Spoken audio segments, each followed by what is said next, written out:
ရိုးလေးနဲ့တိတ်လာတဲ့ပြုံးလေးနဲ့ငါခွေရိုင်းလဲ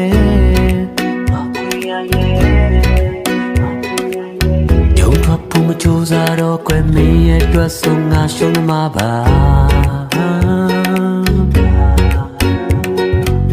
အိုးတော့ငါကြားခဲ့ဘူးတဲ့ချစ်ကမီလို့ပူလောင်နေတဲ့ကဲမင်းဘာကိုစိတ်တလဲရွေးချယ်မင်းကချိုင်ရင်ကဘာပဲပြီးစေဝဲ